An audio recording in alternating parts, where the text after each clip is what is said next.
Hey everyone, and welcome. Today we're diving into something I think we can all relate to, that constant, heavy feeling of worry and anxiety that just kind of hangs around. In this explainer, we're going to explore a completely different way of handling it, a way to trade that heavy weight of worry for the lightness of trust. So let's get into it.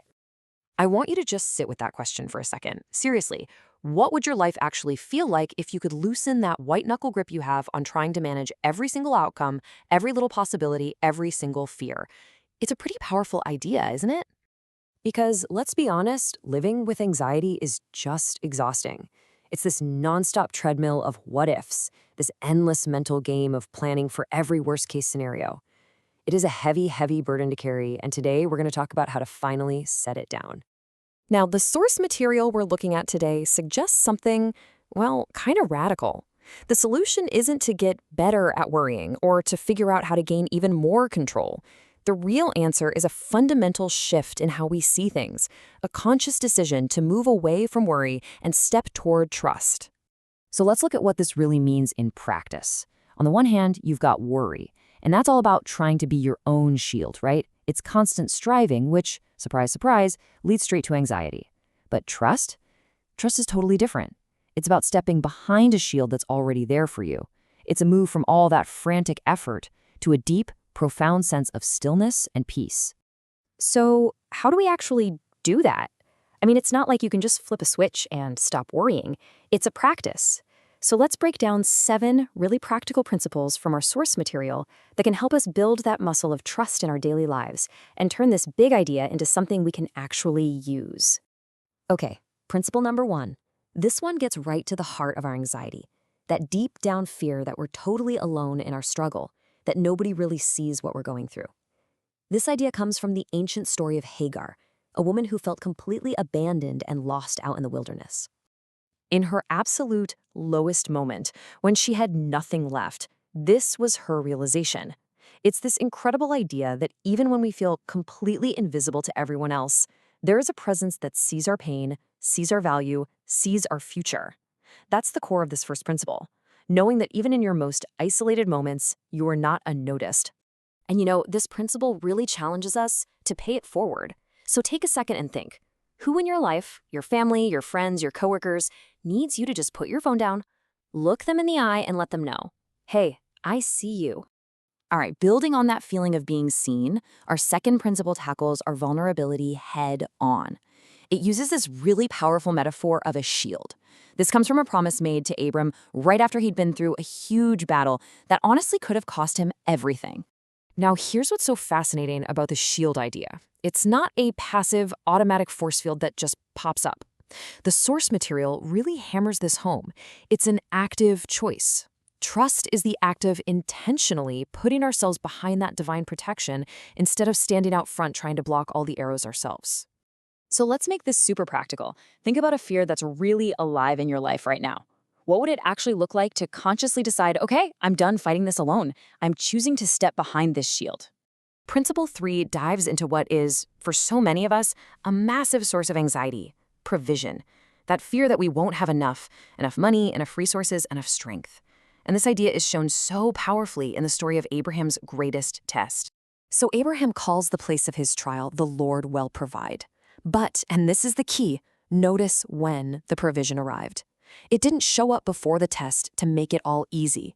It arrived at the very last second, at the absolute climax of his surrender and trust. And that's a pattern we see again and again. Provision meets us at the point of our trust. This is a tough one for sure, but where in your life, your job, your finances, your family, are you carrying that crushing weight of being the one and only provider? Where have you maybe forgotten to lean on a strength that's way bigger than your own? But what about those times when the anxiety is just overwhelming? When the crisis is happening right now and you just need a safe place to hide?